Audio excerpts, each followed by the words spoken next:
Interview, এটা কথা শুনলেই কিন্তু আমাদের বেশ নার্ভাস লাগে, শুনতেই অবাক লাগে না যে আমরা সামনে বসে থাকবো, সামনে 3 থেকে 5 জন আমাদেরকে দেখে জাজ করবে, ভাবতেই কিন্তু একটা ভয় ভয় চলে আসে। চিন্তা করে দেখো, তুমি এবং তোমার ড্রিম জব, এই দুটোর মাঝখানে কিন্তু ইন্টারভিউটাই থাকে। ইন্টারভিউতে ভালো করলে তুমি তোমার ড্রিম জব পাচ্ছ, ভালো না করলে পাচ্ছ না। সো আমাদের লাইফে ইন্টারভিউটার আসলে অনেক অনেক গুরুত্ব রয়েছে, কারণ ইন্টারভিউর উপরে ডিপেন্ড করবে আমাদের ড্রিম জবটা পাওয়া। সো ইন্টারভিউতে যাওয়ার আগে প্লিজ তার আগের দিন একটু ভালো করে গুগল করে নিও যে কোম্পানিতে অ্যাপ্লাই করছো ওই কোম্পানির ব্যাপারে, যেই জব রোলের ব্যাপারে অ্যাপ্লাই করছো ওই জব রোলের ব্যাপারে। কারণ তুমি যদি ওই কোম্পানির ব্যাপারে না জানো এবং যেই জব রোলে অ্যাপ্লাই করছো ওটার ব্যাপারে না জানো, তাহলে কিন্তু তুমি ইন্টারভিউ বোর্ডে গিয়ে অনেক ব্ল্যাঙ্ক লুক দেবা যে আল্লাহ আমি তো এটা জানি না, আমি তো কিছু বুঝি না। সো ব্যাপারটা কিন্তু মোটেই ভালো দেখাবে না। অলরাইট, সো ইন্টারভিউ বোর্ডে যাওয়ার আগেই প্লিজ ওই কোম্পানি এবং যেই জব রোলে অ্যাপ্লাই করছো সেটার ব্যাপারে খুব ভালো করে জেনে যেও। এবার আসো আমাদের ইন্টারভিউতে একদম আমরা শুরু থেকে শেষ পর্যন্ত কি হয়, কিভাবে করতে হয়, পুরোটা নিয়ে আমরা আলোচনা করব। সো ফার্স্টেই আসে রুমে ঢোকা। এখানে আমাদেরকে অনেকে কোয়েশ্চেন করে যে ভাই রুমে ঢোকার সময় কী করতে হয়। জিনিসটা খুবই সিম্পল। তুমি অনেক রুমে ঢুকেছো না, অনেক ক্লাসরুমে ঢুকেছো, অনেক মিটিং রুমে ঢুকেছো না, সেম নক করো, বলো মে আই কাম ইন, বললেই তারা বলবে যে হ্যাঁ ইয়েস কাম ইন, তুমি ভিতরে ঢুকলা। So this is the ask, may I come in. এরপরে সেকেন্ড মোস্ট ইম্পর্টেন্ট পার্ট, সালাম। তুমি যেই খুব সুন্দর করে একটা সালাম দাও, আসসালামু আলাইকুম, গুড মর্নিং এভরিওয়ান। সো এটা কিন্তু খুব সুন্দর একটা কানেকশন তৈরি করে দেয়। দেখো, সালামটা কিন্তু খুবই ইম্পর্ট্যান্ট।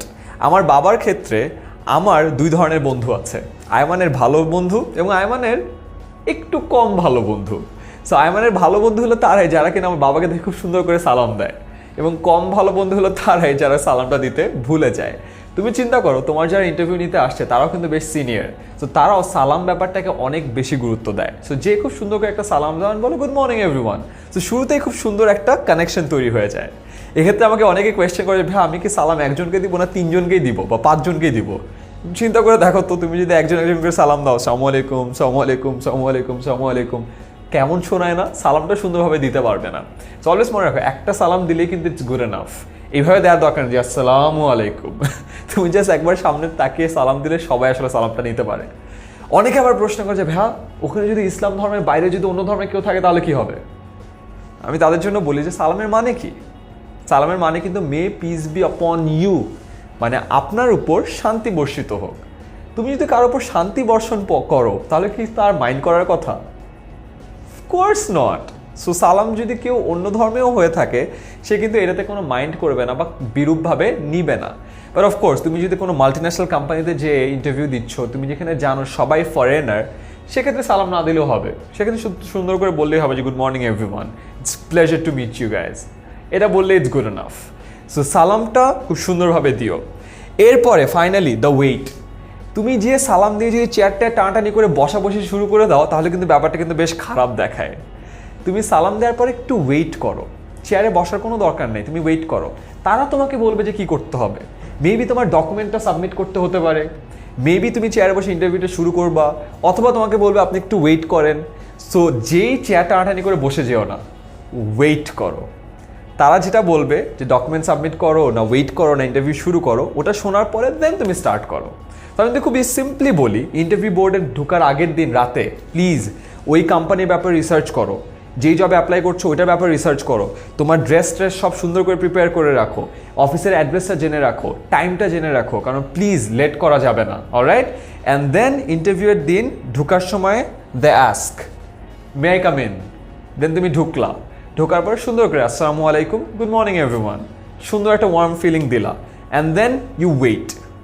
তারা যেটা বলবে ওটা করে তুমি তোমার ইন্টারভিউ শুরু করবা। সো এইভাবেই তুমি তোমার আসলে ইন্টারভিউটা শুরু করবা। এবং এরপরে কি হবে, আমাদের পুরো প্লে লিস্টের প্রতিটা পয়েন্ট আমরা ধরে তোমাদেরকে বলে দিব যে প্রতিটা ক্ষেত্রে কিভাবে তোমার ইন্টারভিউ বোর্ডে তোমার কোয়েশ্চেনগুলো ট্যাকেল করতে হয় এবং কোন কোন মিস্টেক অ্যাভয়েড করতে হয়।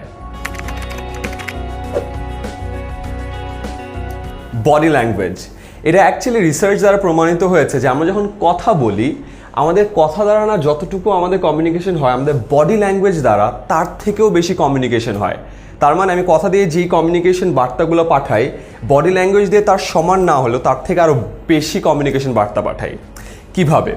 আমরা সবাই জানি যে বডি ল্যাঙ্গুয়েজে মেনলি 2টো পার্ট আছে। একটাকে বলে জেস্চার, আরেকটাকে বলে পশ্চার। জেস্চার মানে হলো এই যে হাত নাড়ানাড়ি, আমি কথা বলার সময় আমি এরকম এরকম করছি, এটাকে জেস্চার বলে। ইন্টারভিউ বোর্ডে যাদের এই স্বভাবটা আছে বেশি হাতটার নাড়ানাড়ি, তারা এটা একটু না করাটাই বেটার। অনেক সময় অনেকে তাক ধিনাধীন ধিনতা নাচের মতো একটা মুদ্রা করে বসে, এটা একেবারেই ঠিক না। তো অনেকের প্রশ্ন আসে, ভাই আমার যে অনেক সময় হাত না নাড়িয়ে কথা বলার একটা অভ্যাস আছে, আমি কি করতে পারি? খুব সিম্পলি হাতটা ধরে বসে রাখতে পারো। হ্যাঁ, তুমি যদি হাত ধরে বসে থাকো তাহলে আসলে তোমার হাত নড়ানড়ির কোনো ওয়ে থাকে না, রাইট? সো হাতটা না নাড়িয়ে এভাবে কথা বলাটা না বলাটাই উচিত। অনেক সময় কেউ প্রশ্ন করার পর তুমি যদি বলো yes that's a very good question, yes I was thinking about it, এটা বললে না ব্যাপারটা একটু উইয়ার্ড হয়ে যায়। দেখো, ইন্টারভিউ আর পাবলিক স্পিকিং দুটো কিন্তু ডিফারেন্ট জিনিস। তুমি যখন পাবলিক স্পিকিং করছো, তোমার সামনে বিশাল একটা অডিয়েন্স আছে, তখন তুমি এগুলো করতে পারো। বাট তোমার সামনে যখন মাত্র 5 জন মানুষ আছে, তাদেরকে তুমি যদি এরকম করো, yes that's a good question এরকম করো, তাহলে ব্যাপারটা একটু অন্যরকম হয়ে যায়। তো এটা ছিল জেস্চারের ব্যাপারে। এবারে আসো পশ্চার। পশ্চার মানে তুমি কীভাবে বসে আছো, অলরাইট? তো সবসময় দেখবা যে তোমাকে বলা হয় যে তুমি যখন ইন্টারভিউ বোর্ডে থাকবা সুন্দর করে সোজা হয়ে বসে থাকো। সো আমার এক স্টুডেন্ট আমাকে এসে ইন্টারভিউ দিচ্ছে মক ভাইভাতে, সে একেবারে এইভাবে সোজা হয়ে বসে আছে। আমি বললাম না, এত রিজিড ওয়েতে বসে থাকার দরকার নেই। ইটস নট লাইক সোজা মানে একেবারে সোজা, মানে পিছে তোমাকে একটা কিছু দিয়ে দাঁড়া করে রাখিয়ে দেওয়া হচ্ছে।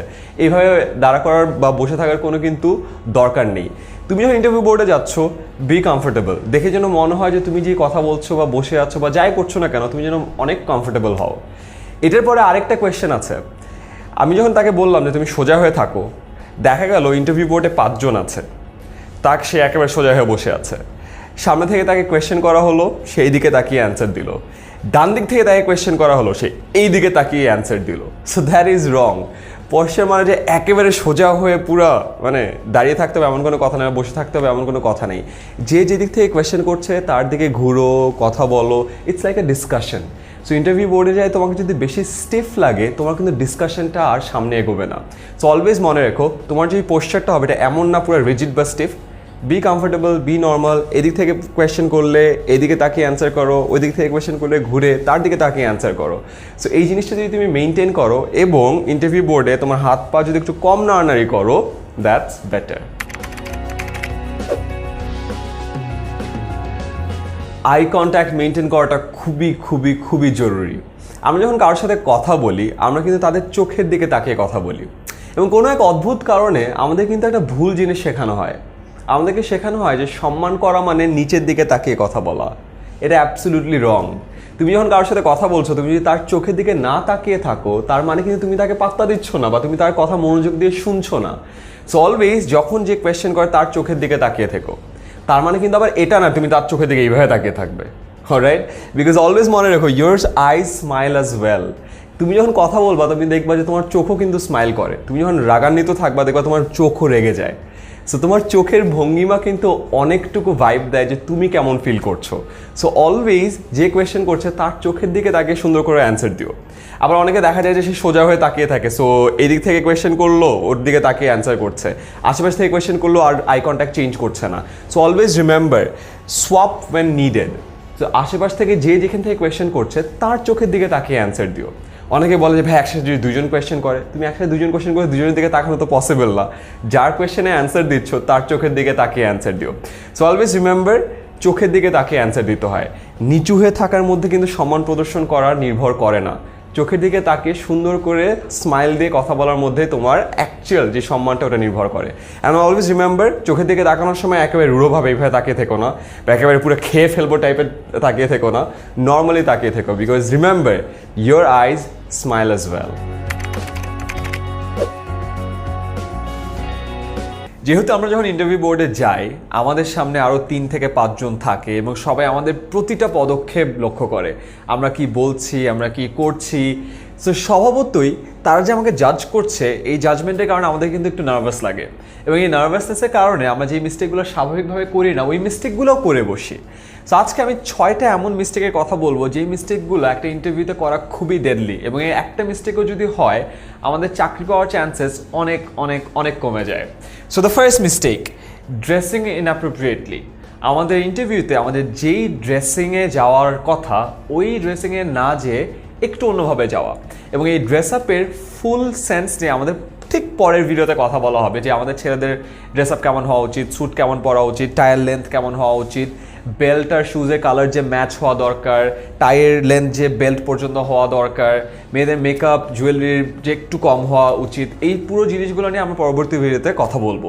সো অলওয়েজ মনে রেখো, যখন আমি ইন্টারভিউ বোর্ডে যাচ্ছি একেবারে প্রপারলি ফর্মাল ড্রেস আপে যাওয়া ভালো। শার্ট, টাই, ফর্মাল স্যুট, একেবারে প্রপার একটা ড্রেস আপ বা প্রপার অ্যাটায়ারে। Second mistake, arriving late. বাংলাদেশে আমরা সব জায়গায় সবসময় লেটে যাই এবং ঠিক আছে মেনে নিলাম, বাট ইন্টারভিউতে লেট হওয়া মানে পুরো একটা চাকরি হারানো। অলওয়েজ মনে রাখবেন 5 মিনিট লেট আপনার চাকরি চলে যাবে, as simple as that.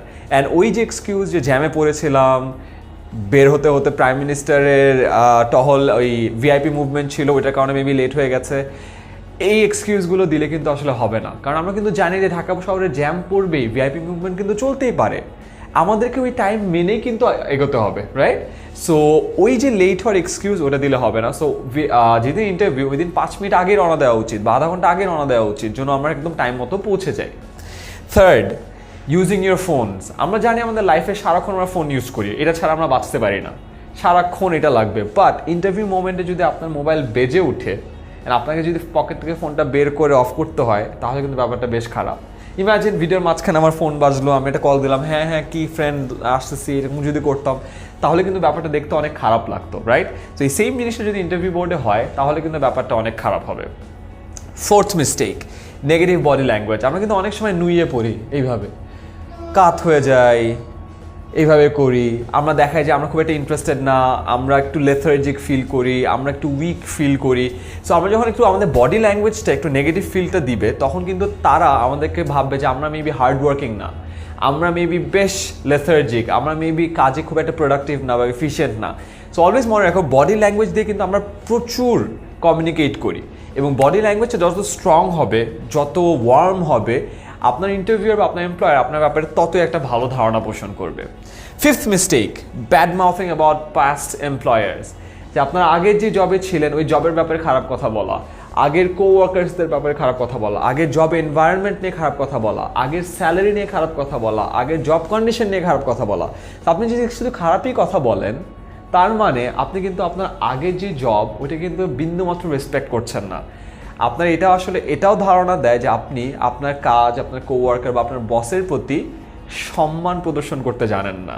So please, আপনার আগের জব যাই থাকুক না কেন, আগের জব, বস, এমপ্লয়ার্স এদের ব্যাপারে খারাপ মতামত পোষণ করবেন না। এবং sixth mistake, not knowing anything about the company. Interview বোর্ডে যাওয়ার আগের দিন বিশাল একটা রিসার্চ ওয়ার্ক থাকে। রিসার্চ ওয়ার্কটা হলো দুটো জিনিস নিয়ে, এক, আপনি যেই কোম্পানিতে যাচ্ছেন ওই কোম্পানির ব্যাপারে রিসার্চ করা, দুই, আপনি যেই জব রোলের জন্য অ্যাপ্লাই করছেন সেই জব রোলের ব্যাপারে রিসার্চ করে যাওয়া। এই দুটো ইনফরমেশন যদি আপনার কাছে না থাকে, ইন্টারভিউ বোর্ডে আপনি কোনো প্রশ্নেরই সঠিক উত্তর দিতে পারবেন না। সো প্লিজ, এই যে 6টা মিস্টেকের কথা বললাম, এই 6টা মিস্টেক কোনোভাবেই করা যাবে না, এবং অলওয়েজ চেষ্টা করবেন ইন্টারভিউ বোর্ডে এই 6টা মিস্টেক অ্যাভয়েড করতে। Dress code in an interview, খুবই ইম্পর্টেন্ট কোয়েশ্চেন। যে কেউ কিন্তু ইন্টারভিউ বোর্ডে যাওয়ার আগের দিন দৌড়াদৌড়ি শুরু করে দেয় যে পরের দিন কি পরতে হবে, কোন স্যুটটা পরবে, কোন টাইটা পরবে। আমার এখনও মনে আছে আমার লাইফের যে ফার্স্ট ইন্টারভিউটা ছিল, ওই ইন্টারভিউ দেওয়ার আগে আমি আমার স্যুট নিয়ে দৌড়াদৌড়ি করছিলাম, তার কারণে আমার কোনো ফর্মাল স্যুট ছিল না। আমার বাবার স্যুট অফকোর্স আমার হবে না, আমার ফ্রেন্ডের একটা কোনো স্যুট আমাকে ধার করতে হবে। সো ফ্রেন্ডের স্যুট ধার করার জন্য আমি ফ্রেন্ডের কাছে দৌড়াদৌড়ি শুরু করলাম। এটা কিন্তু সবার হয়, আর এটা হওয়ার ফলে যেটা দেখা যায়, তুমি যেই স্যুটটা পরবা ওটা তোমার ঢোলা ঢালা হবে, এরকম ঝুলতে থাকবে, তোমার প্যান্টটা ঢোলা ঢালা হবে, ঝুলতে থাকবে, এবং এটা প্রায় প্রতিবার দেখা যায়। আমি আমার লাইফে যতগুলো ইন্টারভিউ নিয়েছি তার অ্যাটলিস্ট 20 থেকে 30% টাইম দেখার পরে আমি ফার্স্ট বলছিলাম যে সেটা তোমার বাবার স্যুট, রাইট? অ্যান্ড ম্যাক্সিমাম বলে হ্যাঁ ভাই এটা আমার বাবার স্যুট। দেখো, তোমার লাইফে তোমার ইন্টারভিউটা কিন্তু একটা বিশাল রোল প্লে করে। রিমেম্বার, তুমি অ্যান্ড তোমার জব, এই দুটোর মাঝখানে যে ব্যারিয়ারটা, সেই ব্যারিয়ারটা কিন্তু তোমার ইন্টারভিউ। সো ইন্টারভিউর জন্য একটা ভালো স্যুট কিন্তু কিনে ফেলাই যায়, ঠিক না? এবং ইন্টারভিউ বোর্ডে অলওয়েজ কোয়েশ্চেন করা হয়, ভাইয়া কি ফর্মালে যাব, সেমি ফর্মালে যাব না কিসে যাব? আমাদের প্রেজেন্টেশনে ড্রেস কোড নিয়ে একটা ভিডিও হয়েছে, তারপরেও এটা ভিডিও করার মেইন রিজন হলো ইন্টারভিউতে সেমি ফর্মাল বা হালকা ক্যাজুয়াল ফর্মালে যাওয়ার কোনো ওয়ে নেই। তার কারণ হলো তুমি জানো না কিন্তু ওখানে তোমাকে যারা ইন্টারভিউ বোর্ডে বসে আছে তারা কোন ড্রেস আপে আছে। সো এটা সাধারণত সবসময় বলে it's always better to dress more. তার মানে তারা যদি সেমি ফর্মালে থাকে, তোমার অ্যাটলিস্ট ফর্মালে থাকা ইটস বেটার, কোনো অসুবিধা তো নাই, রাইট?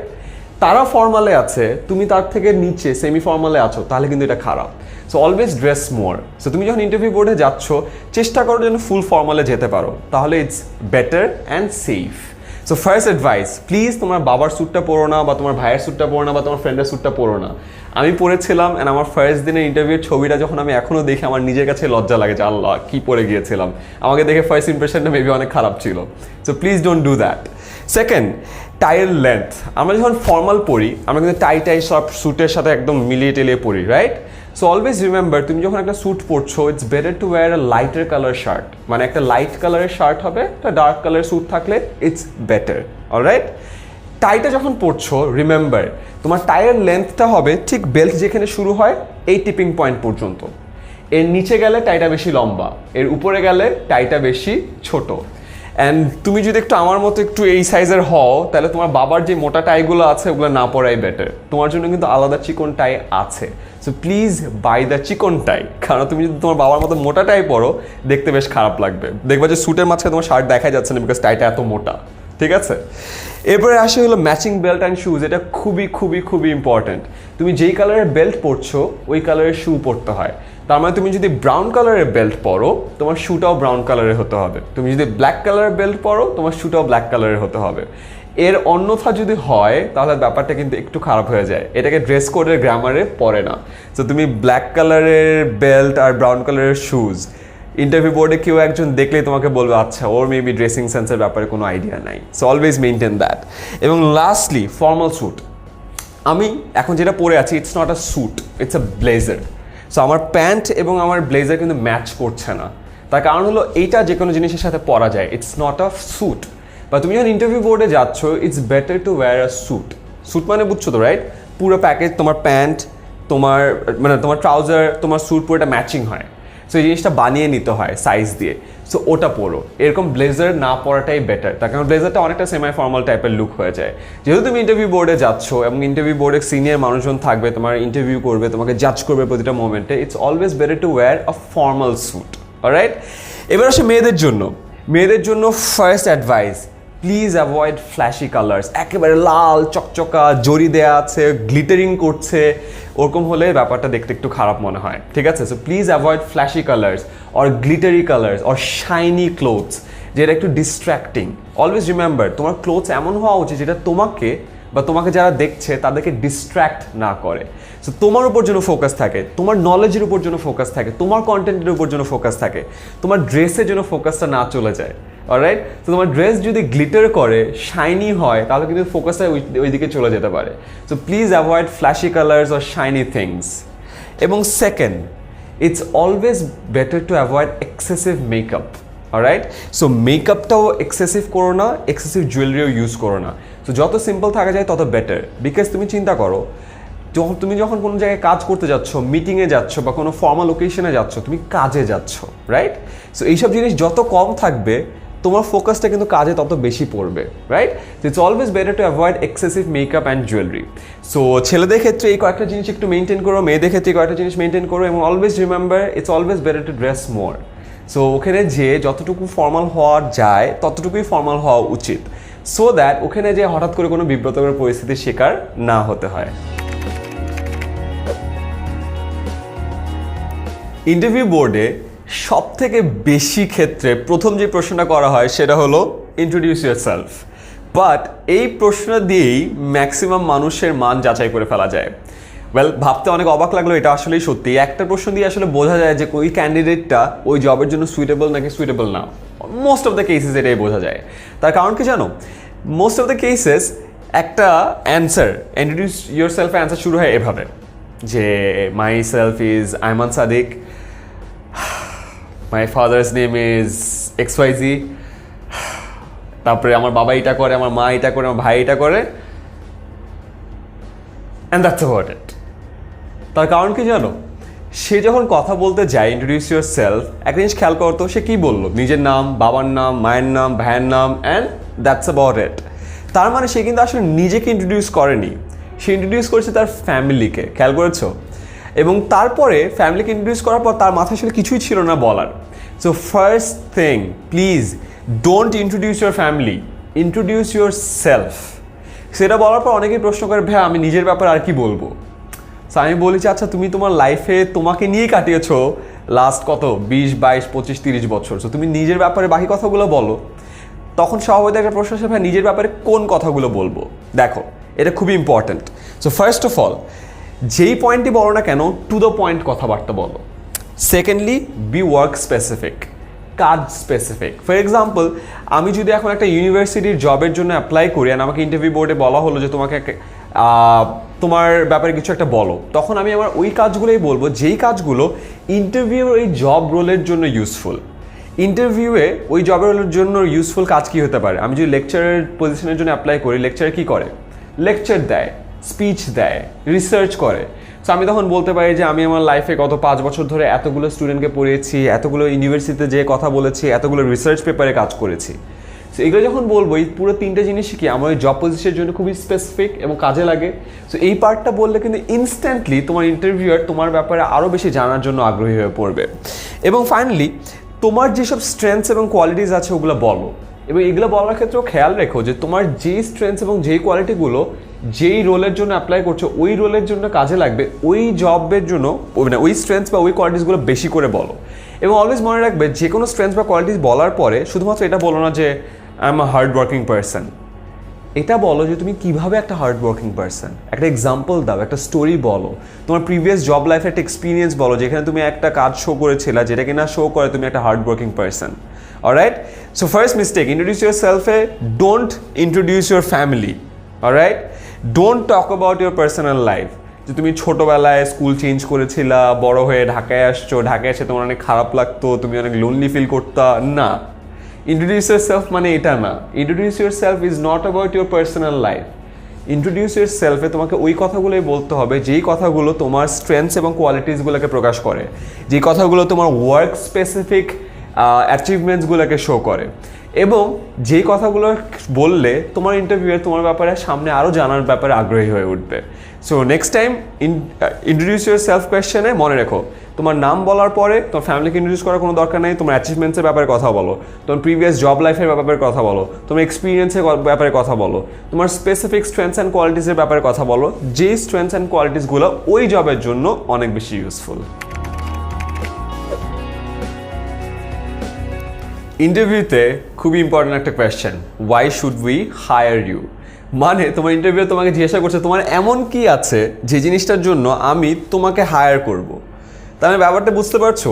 এই কোয়েশ্চেনের অ্যান্সারটার উপর কিন্তু ডিপেন্ড করবে তুমি জবটা পাচ্ছ নাকি পাচ্ছ না। ওয়েল, এখানে যে জিনিসটা করতে হয় না সেটা হলো বিং টু মডেস্ট। তোমাকে বলো তোমাকে কেন হায়ার করবো বলো, অ্যান্ড তুমি বললা স্যার না আমাকে না হায়ার করলেও হয়, আসলে আমি অনেক কিছু কম পারি বাট আমি শিখতে পারি। It's being too modest. So তুমি কিন্তু তোমার কোয়ালিটিস অ্যান্ড স্ট্রেংথসগুলো বলতে পারছো না, সো এটা করো না। Alright, and second, being generic with no evidence. ওই যে বলে দেয় যে স্যার আমি অর্গানাইজিংয়ে খুব ভালো, I am a great team worker, but তোমার লাইফে কোনো টিমে কাজ করার অভিজ্ঞতা নাই, তাহলে কিন্তু এই জিনিসটা ওদের অ্যাকচুয়ালি কোনো মনোযোগ আকর্ষণ করবে না, বা ওদের কাছে মনে হবে না যে তুমি আসলে একটা ভালো টিম ওয়ার্কার। তুমি বললো যে তুমি খুব ভালো স্ট্রেস হ্যান্ডেল করো, দেন তোমাকে কোয়েশ্চেন করা হলো আচ্ছা বলো তো এমন একটা সিচুয়েশন যেই সিচুয়েশন তুমি খুব ভালো স্ট্রেস হ্যান্ডেল করেছিলে, অ্যান্ড তোমার লাইফে এমন কোনো স্টোরি নেই বা এমন কোনো সিচুয়েশন নেই বা এক্সপিরিয়েন্স নেই, সো এটা আসলে বলে লাভ নেই। সো অলওয়েজ এই কোয়েশ্চেনটা অ্যান্সার করার সময় খেয়াল করবে যে তোমার কাছে এমন কি আছে যেই জিনিসটা will solve their problem. For example একটা কোম্পানি সেলসের উপর বেশি ফোকাস করে, তো তাদের প্রবলেম কি? সেলস ফিগার্স বাড়ানোটা। তো তুমি যখন তাদেরকে এই কোয়েশ্চেনে অ্যান্সার দেবা যে why should be hire you, তুমি তোমার সেলসের এক্সপিরিয়েন্স বলো যে আমি লাস্ট আমার যেই জব ছিল ওখানে আমি এতগুলো এই জিনিস সেল করেছি, এতদিনের মধ্যে এই সেলস টার্গেট মিট করেছি, আমার কোয়ার্টারলি কেপিআই ছিল এটা এটা এটা, আমি ওগুলো মিট করেছি। সো এটা বললে মনে হবে যে তোমার যে এক্সপার্টিজ আছে এটা তাদের প্রবলেম সলভ করবে, অ্যান্ড তুমি যখনই তাদের প্রবলেম সলভ করতে পারবে it's a good enough reason to hire you. Second, knowing about the company. আমরা যখন কোনো একটা ইন্টারভিউ বোর্ডে যাই আমরা কিন্তু সবসময় তাদের ব্যাপারে রিসার্চ না করে চলে যাই, এটা একটা বিগ মিস্টেক। অলওয়েজ যখন একটা কোনো কোম্পানিতে যাবা, কোনো একটা জায়গায় ইন্টারভিউ দিচ্ছ, তার আগে ওই কোম্পানির ব্যাপারে জেনে যাও। তুমি যেই জব রোলের জন্য অ্যাপ্লাই করছো ওই জব রোলে কী কী কাজ করতে হবে ওটার ব্যাপারে জেনে যাও। ওই জব রোলে আগে কে ছিল তার ব্যাপারে জেনে যাও। তোমার ইন্টারভিউ বোর্ডে তোমার সামনে কারা থাকবে তাদের ব্যাপারে জেনে যাও। তুমি যখন এই জিনিসগুলো জানবে তখনই কিন্তু বুঝতে পারবে যে তাদের প্রবলেম কি এবং তারা কি খুঁজছে, এবং তুমি যখনই জানবে যে তারা কি খুঁজে বেড়াচ্ছে তাহলে কিন্তু তুমি তখন ওই জিনিসগুলোর অ্যান্সার দিতে পারবে। সো অলওয়েজ ইন্টারভিউ বোর্ডে যাওয়ার আগে কোম্পানির ব্যাপারে রিসার্চ করো, তোমার যে জবটা ওই জব পজিশনের ব্যাপারে রিসার্চ করো, তোমার যে জবের যেই জব ডেসক্রিপশন আছে ওটার ব্যাপারে রিসার্চ করো, তোমার ওই রোলে আগে যিনি ছিলেন তাকে নক করো, তার ব্যাপারে রিসার্চ করো, তোমার ইন্টারভিউ বোর্ডে তোমার সামনে যারা ইন্টারভিউয়ার আছে তাদের ব্যাপারে রিসার্চ করো। Only then you'll know about their problems, and তুমি তাদের প্রবলেমগুলো জানলেই শুধুমাত্র তাদের সলিউশনগুলো দিতে পারবে। এবং finally success story from the past. আমি যে বলছিলাম না যে টিম ওয়ার্কার বলা বা বলে যাওয়া যে তুমি খুব ভালো অর্গানাইজিং স্কিল আছে, যখন যেটা বলো না কেন অলওয়েজ চেষ্টা করবা ওটা একটা এভিডেন্স দেয়ার। সো তুমি হার্ড ওয়ার্কার এটা শুধুমাত্র বললেই হবে না, তোমাকে একটা পাস্ট একটা সাকসেস স্টোরি দিয়ে দেখাতে হবে যে তুমি কেন হার্ড ওয়ার্কার। তুমি বললে তুমি খুবই ভালো স্ট্রেস হ্যান্ডেল করো, তোমাকে একটা এভিডেন্স দিতে হবে যে জানেন আমি লাস্ট আমার এই জব পজিশনে খুবই স্ট্রেসফুল একটা সিচুয়েশন ছিল, 2 দিনের মধ্যে পুরো ইভেন্ট অর্গানাইজ করতে হতো, হঠাৎ করে এই প্রবলেম এসেছে, but as a leader as a manager আমি খুব সুন্দর করে 2 দিনের মধ্যে পুরো জিনিসটা অর্গানাইজ করে সুন্দর করে একটা ইভেন্ট লঞ্চ করে ফেলেছি। তখন তোমার এই যে পাস্ট যে সাকসেস স্টোরিটা আছে এই সাকসেস স্টোরি থেকে বোঝা যাবে যে তুমি আসলেই ভালো স্ট্রেস হ্যান্ডেল করো, তুমি আসলেই ভালো অর্গানাইজার। সো অলওয়েজ মনে রেখো এই কোয়েশ্চেনে অ্যান্সার দেওয়ার সময় তুমি যে অ্যাডজেক্টিভগুলো ইউজ করো মেক শিওর প্রতিটা অ্যাডজেক্টিভের জন্য তোমার একটা পাস্ট সাকসেস স্টোরি থাকে বা পাস্ট একটা এভিডেন্স থাকে। অনলি দেন তোমার ওই অ্যাডজেক্টিভগুলো আসলেই যারা ইন্টারভিউ আছে তাদের মনোযোগ আকর্ষণ করবে এবং তোমার কাছে মনে হবে যে তুমি এই জব রোলটার জন্য আসলেই উপযুক্ত। Thank you so much. Interview বোর্ডে এই কোয়েশ্চেনটা আই গেস অনেকেই ফেস করে এসেছে। কোয়েশ্চেনটা হলো what is your greatest strength. এবং এই জায়গায় যে আমরা সবাই খুব কমন কিছু মিস্টেক করি, যেমন প্রথম মিস্টেক হতে পারে এমন কিছু অ্যাডজেক্টিভ ইউজ করা যে জিনিসটা খুবই ইররেলেভেন্ট, যেমন sir I M a very friendly person. This is absolutely irrelevant. আমাদের সবাই ফ্রেন্ডলি হইতেই হবে, আমাদেরকে সবাইকেই টিম ওয়ার্কার হতে হবে। তুমি বললাম আমি friendly person, I am very warm person, this is completely irrelevant. Secondly এমন কিছু বলা যেটার জন্য তোমার কোনো এভিডেন্স নেই। ফর এক্সাম্পল তুমি বললে যে তুমি সেলসে খুব ভালো, বাট তোমার সেলসের কোনো প্রিভিয়াস এক্সপিরিয়েন্স নেই, সো এটা করা যাবে না। সো এখন আসলে কী করতে হবে? অলওয়েজ মনে রেখো এমন একটা স্ট্রেংথ বলতে হবে যেই স্ট্রেংথটা ওই কোম্পানির কাজে লাগে। কারণ তুমি চিন্তা করো তোমার গ্রেটেস্ট স্ট্রেংথ যদি ওই কোম্পানি ওদের কাজে লাগাতে পারে তাহলে কি একটা পারফেক্ট ম্যাচ হচ্ছে না? এক্স্যাক্টলি। সো এই পারফেক্ট ম্যাচটা তোমার দরকার। সো কোম্পানির কাজে লাগবে এমন একটা স্ট্রেংথ যদি তুমি খুঁজে বের করতে পারো তাহলে তোমাদের কানেকশনটা স্ট্রং হবে। সো ধরে নাও তোমার কোম্পানি মেবি একটা টেক কোম্পানি। সো তুমি বললে যে তোমার ওয়ার্ডপ্রেসে খুব ভালো আইডিয়া আছে বা তুমি খুব ভালো ডেভেলপার বা ডিজাইন করতে পারো, ওয়েব ডিজাইন। তো তখন কি হবে ওই কোম্পানির যে নিডটা আছে তোমার কোর স্ট্রেংথও কিন্তু সেটা। So perfect match. So always তোমার গ্রেটেস্ট স্ট্রেংথ বলার সময় মনে রাখতে হবে যে ওই কোম্পানি কী দরকার অ্যান্ড তোমার ওই রেলেভেন্ট কী জব এক্সপিরিয়েন্স আছে বা কী স্ট্রেংথ আছে। সো এটা যখন তুমি বলবে কোম্পানি তোমার ব্যাপারে আরও অনেক বেশি ইন্টারেস্টেড হয়ে যাবে। And secondly something that you can back up. Remember tech company, তুমি বললে যে তুমি খুব ভালো ডেভেলপার, তোমাকে এইটা কিন্তু ব্যাকআপ দিতে হবে। তোমাকে বলতে হবে যে তুমি কয়টা সাইট ডেভেলপ করেছো, কয়টা অ্যাপ ডেভেলপ করেছো, তুমি ডেটাবেসে কাজ করো, ব্যাক এন্ডে কাজ করো না ফ্রন্ট এন্ডে কাজ করো। কারণ তুমি যখন এই স্টোরিগুলো বলবে ব্যাকআপ যখন দিবে তখন কিন্তু তাদের মনে হবে না আসলেই তোমার স্ট্রেংথটা ইউজফুল অ্যান্ড তোমার অ্যাকচুয়াল এক্সপিরিয়েন্স আছে। অ্যান্ড মনে রেখো তোমার যে রিক্রুটার আছে বা এমপ্লয়ার আছে তারা সবসময় কিন্তু এক্সপিরিয়েন্স ভ্যালু করে, তারা অলওয়েজ কিন্তু তোমাদের পাস্ট এক্সপিরিয়েন্সকে ভ্যালু দিবে বা ওই জিনিসটা একটা মূল্য দিবে। সো রিমেম্বার যখন যেই স্ট্রেংথটা বলছো মেক শিওর ওই রেলেভেন্ট প্রিভিয়াস এক্সপিরিয়েন্স যেন তোমার জানা থাকে এবং ওই জিনিসটা খুব সুন্দর করে তুমি তোমার এমপ্লয়ারদের সামনে উপস্থাপন করো। ইন্টারভিউ বোর্ডে খুবই ট্রিকি একটা question, what is your big weakness? এবং এই কোয়েশ্চেনটার ফলে অনেকেই একটা মিস্টেক করে, অনেকে সেই ক্লিশেড অ্যান্সারটা দেয় যে sir I am the perfectionist, and এই পারফেকশনিস্ট হওয়ার কারণে অনেক কাজ ডিলে হয়ে যায়। ওয়েল এটা না, গুগলে যখন তুমি সার্চ করো এই কোয়েশ্চেনটা দিয়ে যে what is your big weakness সবার আগে এই অ্যান্সারটা আসে অ্যান্ড সবাই মুখস্থ করে এই অ্যান্সারটাই দিয়ে আসে। সো প্লিজ এই অ্যান্সারটা যদি তুমি দাও যে I M A perfectionist and এটা আমার উইকনেস, অফকোর্স তারা বলবে যে ভাই প্লিজ আমাকে গুগলের অ্যান্সারটা দিও না। সো এই অ্যান্সারটা দেওয়া যাবে না। অ্যান্ড আরেকটা যেটা করে অনেকে অনেক সময় বলে ফেলে এমন কিছু উইকনেস যেটা রিপেয়ার করা যায় না। যেমন তুমি এমন একটা কিছু বলো যে আমি বদমেজাজি, আচ্ছা, আমি বাচ্চাকাল থেকে অনেক বদমেজাজি ছিলাম, আমি এটা কন্ট্রোল করতে পারি না। ওয়েল, তুমি কন্ট্রোল করতে পারো না, তার মানে কি এটা রিপেয়ার করা যায় না? এমন কিছু বলো না যেটা রিপেয়ার করা যায় না বা ফিক্স করা যায় না। সো এটা বলে ফেললে কিন্তু কেউ তাদের কোম্পানিতে তোমাকে নিচ্ছে না। অলরাইট?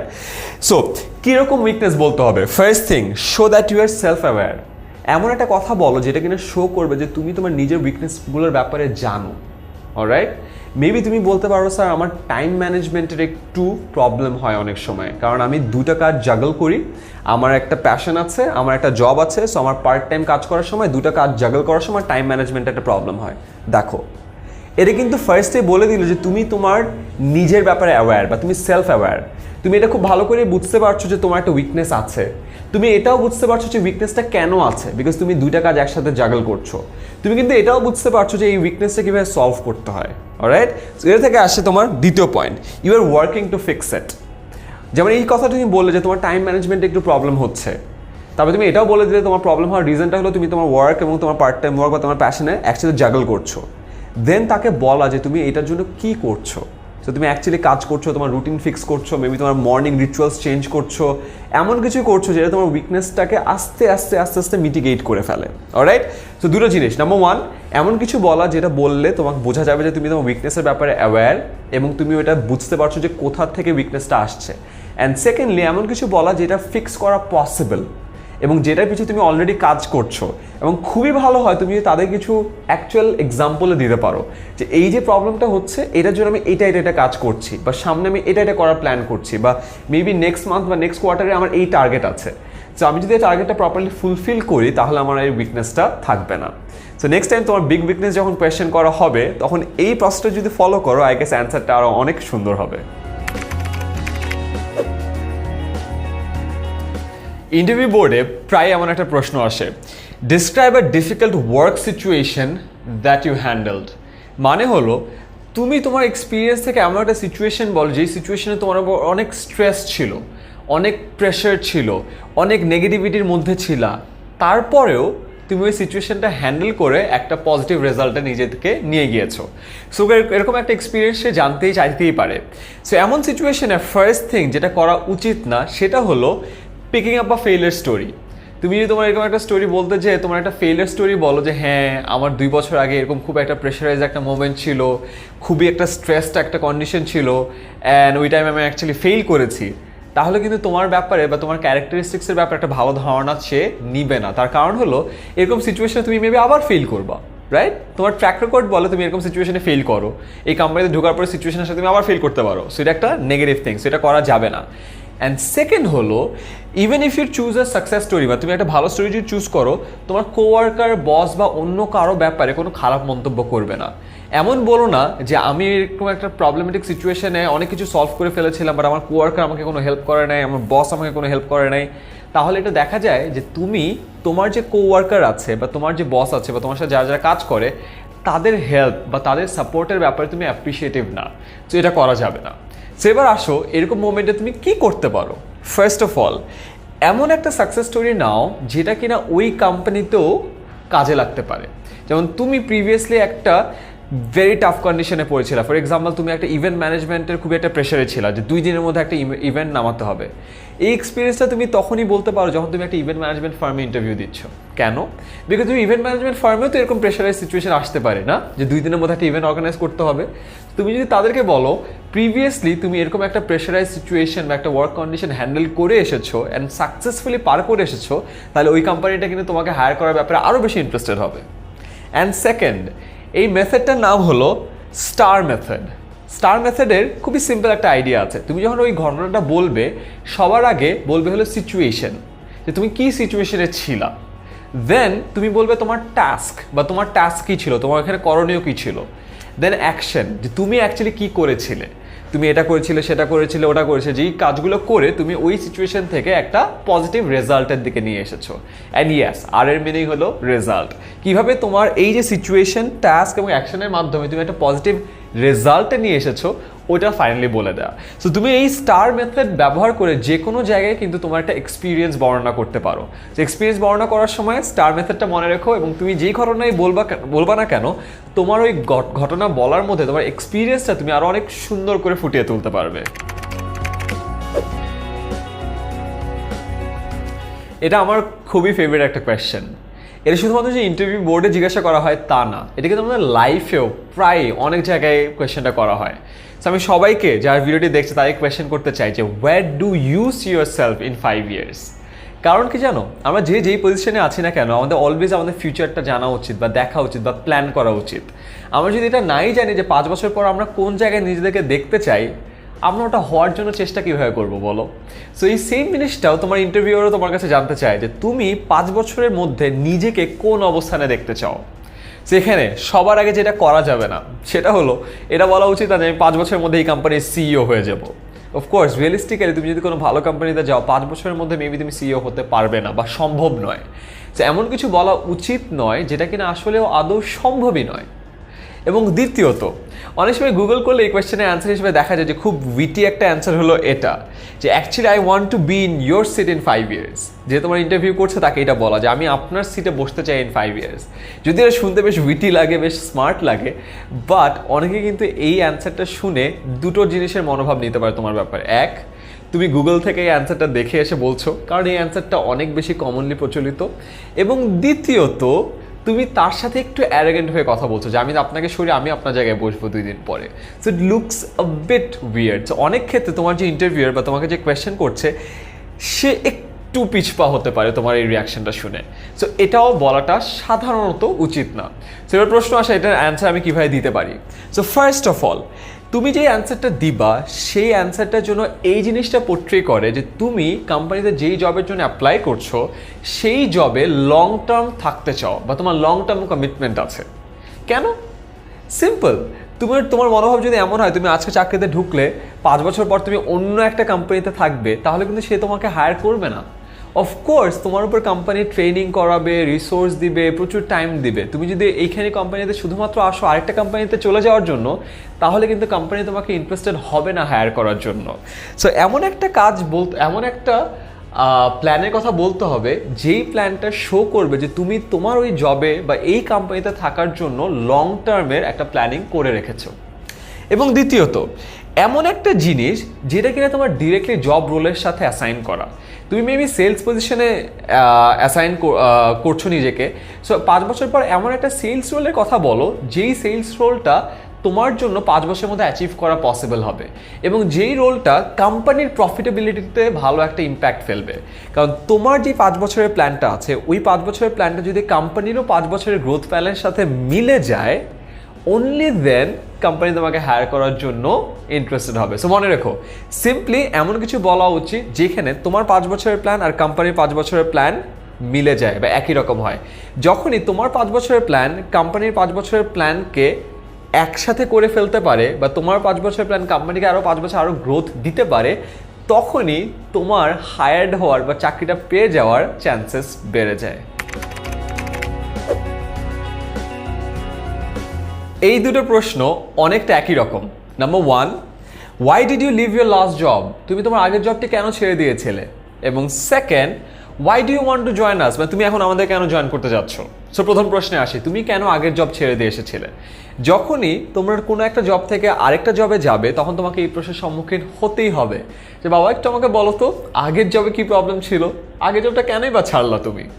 সো এক্ষেত্রে একটা জিনিস মনে রাখতে হবে, কখনোই তোমার আগের যেই জব ছিল ওই জবের কারো ব্যাপারে কোনো খারাপ মন্তব্যের জন্য না করো যে আমার বস অনেক রাগী ছিল, আমার কোওয়ার্কাররা একেবারে সাপোর্টিভ ছিল না, ওয়ার্কিং কন্ডিশন খুব খারাপ ছিল। এটা যদি তুমি করো তাহলে তো তোমার মনে হবে যে তুমি অলওয়েজ মানুষের ভুলটাই খুঁজে বের করো। তুমি যে জায়গায় ছিলে ওটার ব্যাপারে তুমি একটুও অ্যাপ্রিসিয়েটিভ না, তুমি একটুও তোমার কাজটাকে সম্মান করতে শেখোনি। সো কখনো তোমার প্রিভিয়াস জবের ব্যাপারে কোনো খারাপ মন্তব্য করো না, অলরাইট? এবং দ্বিতীয়ত, উইচ ইজ ভেরি ইম্পর্ট্যান্ট, আমরা অনেক সময় ফায়ার্ড হই, অনেকেই ফায়ার্ড হয় এবং সেটা লুকানোর চেষ্টা করে। এক জিনিস মনে রেখো, তুমি যে ফায়ার্ড হয়েছিলে বা তুমি যে চাকরিচ্যুত হয়েছিলে, তুমি যদি লুকিয়ে মেবি তুমি জবটা পেয়েও যেতে পারো, বাট জব পাওয়ার যে কোনো এক মোমেন্টে এই জিনিসটা যদি বের হয়ে যায় যে তুমি আসলে আগের জবে চাকরিচ্যুত হয়েছিলে এবং তুমি এটা লুকিয়ে এসেছো, তাহলে কিন্তু এটা ভবিষ্যতে তোমার ব্যাপারে আরও বাজে একটা বিরূপ মনোভাবের সৃষ্টি করবে তোমার কারেন্ট এমপ্লয়ারদের মধ্যে। সো অলওয়েজ মনে রেখো, তুমি যদি ফায়ার্ড হও, be clear about it, because আজকালকার জগতে, আজকালকার কর্পোরেট ওয়ার্ল্ডে কোনো কিছুই কিন্তু লুকানো থাকে না। So it's better to be clear. তো এবার প্রশ্নে আসি আমাদের দ্বিতীয়টা, why do you want to join us? তুমি আমাদের নতুন কোম্পানি যে আছো বা যেখানে তুমি ইন্টারভিউ দিচ্ছ, এটা কেন জয়েন করতে চাও? এই প্রশ্নের উত্তর একটা জিনিস দেখাতে পারে যে show your strengths perfectly align with the job. যে তোমার যে স্ট্রেংথগুলো আছে, এই স্ট্রেংথগুলো কিভাবে তুমি যেই জবের জন্য অ্যাপ্লাই করছো ওই জবের সাথে মিলে যায়। ফর এক্সাম্পল, তুমি মেবি একটা এজেন্সির জবের জন্য অ্যাপ্লাই করছো, তুমি বলতে পারো যে তুমি খুব সুন্দর ভিডিও এডিট করতে পারো, তুমি খুব সুন্দর ফটোগ্রাফি পারো, তুমি খুব সুন্দর মার্কেটিং প্ল্যান বানাতে পারো, তুমি খুব সুন্দর প্রেজেন্টেশন দিতে পারো। সো এই স্ট্রেংথগুলো কিন্তু তোমার এই কারেন্ট জবের সাথে একেবারে অ্যালাইন্ড। সো তোমার স্ট্রেংথ তোমার কারেন্ট জবের সাথে যতটুকু অ্যালাইন্ড হবে, তোমার জব পাওয়ার চান্সেস ততটা বেড়ে যাবে। এবং দ্বিতীয়ত, তুমি একটা কাজ করো, এই যে কোম্পানিতে অ্যাপ্লাই করছো ওই কোম্পানির ব্যাপারে অফকোর্স রিসার্চ করে যেও এবং রিসার্চ করে দেখার চেষ্টা করো যে ওই কোম্পানির কী দরকার আছে। ফর এক্সাম্পল, আমি আগে যে এক্সাম্পলটা দিলাম তোমার এজেন্সি, তুমি একটা জায়গায় দেখলে যে একটা এজেন্সি খুব ভালো কাজ করছে, বাট তাদের একটা জায়গায় সমস্যা, তাদের ডিজাইন অনেক ভালো, তাদের মার্কেটিং অনেক ভালো, তাদের প্ল্যানিং অনেক ভালো, তাদের এক্সিকিউশন অনেক ভালো, বাট তাদের ভিডিওগ্রাফার নাই, যেটার কারণে তাদের ভিডিও কোয়ালিটি ভালো না। তো তুমি যদি ভালো ভিডিওগ্রাফার হও অ্যান্ড তোমার কোম্পানির নিড হলো ভালো ভিডিও, তো দেখো একেবারে পারফেক্ট, ওইটা বলে না একেবারে খাপে খাপ, এরকম একটা অবস্থা। সো তুমি তোমার যে স্ট্রেংথটা এটা যদি দেখাতে পারো যে কোম্পানির কোনো একটা নিডে কাজে লাগবে এবং তোমার স্ট্রেংথ দিয়ে কোম্পানির ওই নিড যেটা আছে ওটা ফুলফিল করতে পারবে, তাহলে তোমার এই যে লজিকটা আছে বা এই আর্গুমেন্ট আছে তোমার এমপ্লয়ারের কাছে অনেক বেশি ইন্টারেস্টিং হবে। সো অলওয়েজ চেষ্টা করো, আগে প্রথম যে কোয়েশ্চেন, আগের জব কেন লিভ করেছো, তোমার পূর্ববর্তী যে চাকরি ছিল ওটার কারো ব্যাপারে, বস, কোওয়ার্কার, ওয়ার্ক এনভায়রনমেন্ট, কারো ব্যাপারে কোনো খারাপ কথা বলো না, এবং নতুন যেই জবে ঢোকার চেষ্টা করছো ওই জবের যেই নিডটা আছে এবং তোমার যে স্ট্রেংথটা আছে এইটার মধ্যে একটা পারফেক্ট অ্যালাইনমেন্ট আনার চেষ্টা করো। তাহলেই তোমার যে নতুন জবে তুমি অ্যাপ্লাই করছো ওই জবে তোমার আরও হায়ার্ড হওয়ার চান্সেস অনেক গুণ বেড়ে যাবে। আমাদের ইন্টারভিউ বোর্ডে একেবারে শেষে আমাদেরকে সবাইকে একটা প্রশ্ন করা হয়। প্রশ্নটি হলো এটা, do you have any question for us? মানে তোমার কি আমাদের জন্য কোনো কোয়েশ্চেন আছে কিনা? এই কোয়েশ্চেনটি শোনার পরে স্বভাবতই যে কিনা উত্তর দিচ্ছে সে বলে not really, that's about it. মানে সে কোনো কোয়েশ্চেন করে না। তার কারণ হলো সে কখনো এই প্রশ্নের ব্যাপারে প্রস্তুতিই নেয় না, সে কখনো চিন্তাই করেনি যে তাকেও একটা সুযোগ দেওয়া হবে একটা প্রশ্ন করার। কিন্তু আসলে দেখা যায় যে অলমোস্ট 70 to 80% ক্ষেত্রে লাস্টে এই কোয়েশ্চেনটা করা হয় যে তোমার আমাদেরকে জিজ্ঞাসা করার মতো কোনো কোয়েশ্চেন আছে কিনা। সো ফার্স্ট মিস্টেক, কোনো প্রশ্ন না করা। সো তুমি যদি এটা করো, not asking a question is your biggest mistake. এখানে আগে থেকে একটা প্রশ্ন প্রিপেয়ার করে রেখো, অলরাইট? বাট যে কোয়েশ্চেনটা প্রিপেয়ার করে রাখছো, প্লিজ ওই কোয়েশ্চেনের জন্য টাইম অফ, বেনিফিট, স্যালারি এইসব জিনিসের ব্যাপারে না হয়। এইসব জিনিসের ব্যাপারে হলে মনে হবে তুমি শুধুমাত্র পেতে চাও। সো ফার্স্ট যখন তুমি ইন্টারভিউ দিচ্ছ এমন একটা ধারণা দিও না যে তুমি শুধুমাত্র পেতে চাও, কোম্পানির কাছ থেকে আমি এটা চাই, বেনিফিট চাই, স্যালারি চাই, ট্রেনিং চাই, ট্যুর চাই, ফরেন ট্রিপ চাই। তখন তা শুধুমাত্র মনে হবে তুমি খালি চেয়েই যাচ্ছ। শুরুর দিন মানে একেবারে ইন্টারভিউর দিন কোম্পানিকে তুমি শুধুমাত্র দেওয়ার কথা চিন্তা করো, কারণ তুমি কোম্পানিকে যত বেশি দিতে চাবা কোম্পানিও চাবে তোমাকে তত বেশি হায়ার করতে, অলরাইট? তো এখন প্রশ্ন আসে, ভাই আমি যে প্রশ্নটা প্রিপেয়ার করে নিয়ে যাবো ওই কোয়েশ্চেনটা কী হতে পারে? কোয়েশ্চেনটা হতে পারে focus your questions on the company and what you can do for them. মানে কি, কোয়েশ্চেনটা অফকোর্স তোমার ওই কোম্পানি এবং তুমি যেই জব পজিশনের জন্য অ্যাপ্লাই করছো ওইটা রিলেটেড হবে। এবং জানো কোয়েশ্চেনটা কীরকম হওয়া উচিত? তুমি ওই কোম্পানিতে অ্যাপ্লাই করার আগেই তো কোম্পানির ব্যাপারে রিসার্চ করে যাচ্ছ, রাইট? তুমি কোম্পানির ব্যাপারে রিসার্চ করে গেলা, তুমি যেই জবের জন্য অ্যাপ্লাই করছো ওই জবের ব্যাপারে রিসার্চ করে গেলা। সো দুটার ব্যাপারে যখন রিসার্চ করবা তখন তুমি অনেক কিছু জানবা। সো এমন কিছু তাদেরকে জিজ্ঞাসা করো যেটার ব্যাপারে তুমি রিসার্চ করে খুঁজে পেয়েছো। মেবি তারা নতুন একটা প্রজেক্ট হাতে নিচ্ছে, তুমি তাদেরকে ওই প্রজেক্টের কথা বলো যে স্যার আমি শুনেছি আপনি এই প্রজেক্টটা হাতে নিচ্ছেন, আমি যে জবে অ্যাপ্লাই করছি এই জবে থেকে কি ওই প্রজেক্টে কাজ করা যাবে কি না। ওয়েল দেখো, একই সাথে এখানে 2-3টা জিনিস হচ্ছে। এক, তুমি এটা দেখাচ্ছ যে তুমি ওই যে জব রোলটা আছে ওই জব রোলে কী কাজ আছে তুমি জানো এবং কোম্পানি নতুন কোন প্রজেক্টে যাচ্ছে এটা তুমি জানো। সেকেন্ড, তুমি এতটাই ইন্টারেস্টেড এবং প্যাশনেট যে তুমি তোমার জব রোলে থেকেও তুমি ওই প্রজেক্টে কাজ করতে যাচ্ছ। সো এই জিনিসটা দুটো জিনিস শো করে যে তুমি অনেক বেশি নলেজ গেইন করে ফেলেছো অলরেডি কোম্পানির ব্যাপারে এবং তোমার যে জবটা আছে সেটার ব্যাপারে।